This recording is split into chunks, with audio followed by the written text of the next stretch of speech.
बनेगा। हे देवकी, हम उस बालक का इंतजार नहीं करेंगे, हम तुझे ही नहीं रखेंगे। जब बांसुरी नहीं होगा तब बांसुरी कहाँ से पैदा होगी। आज इतना कहकर के कंस ने तलवार को उठाया, जो ही मारने को हुए उसी समय पर वसुदेव बीच में आ गए। हे कंस, तुम ये क्या कर रहे हो?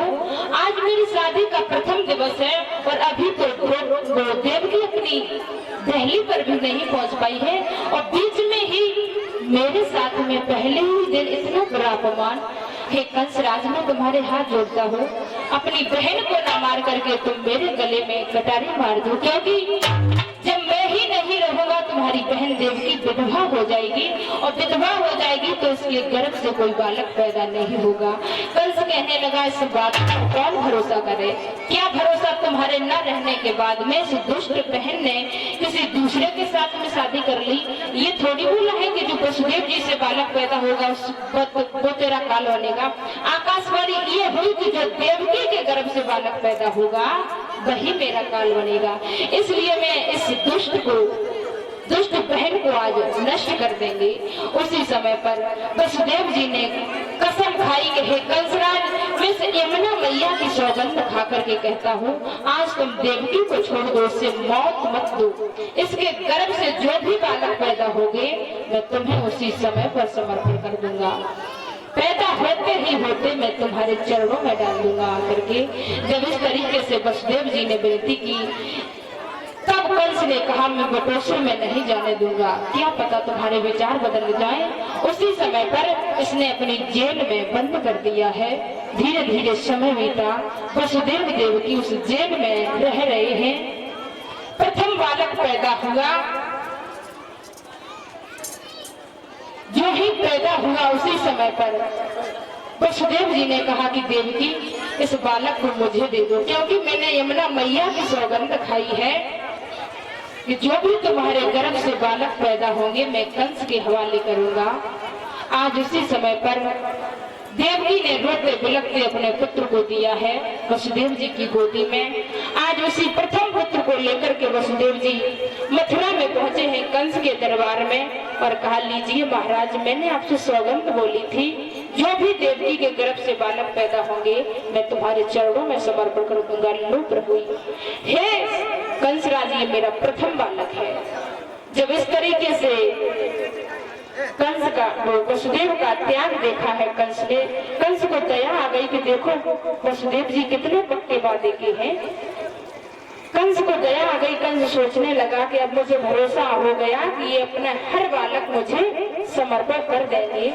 तो कंस ने कहा कि देखो वसुदेव जी, मैं इस बालक को नहीं मारूंगा, क्योंकि आकाशवाणी हुई है कि देवकी का 8वां बालक मेरा काल बनेगा, तो फिर भला मैं निर्दोष बच्चों को क्यों मार डालूं? हे वसुदेव, जब तुम्हारे यहाँ पर 8वां बालक पैदा हो उस दुष्ट को यहाँ पर ले आना, उसको पैदा होते ही मैं मार डालूंगा।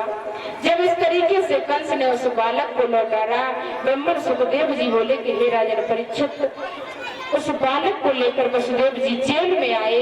देवकी की आंखों में आंसू आ गए, वसुदेव की आंखों में आंसू आ गए।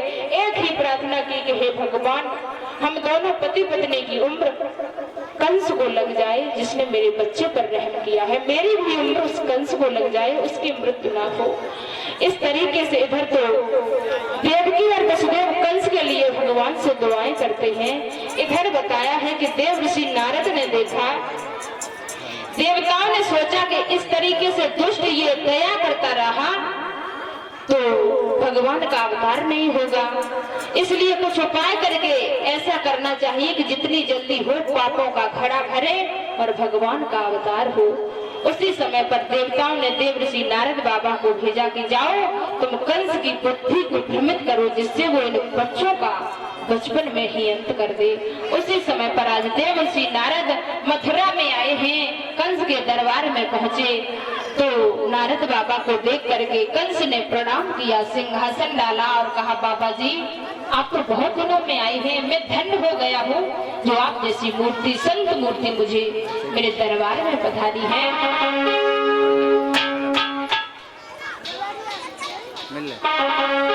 और कंस कहने लगा, बाबा जी अरे बहुत दिन आ गए बीते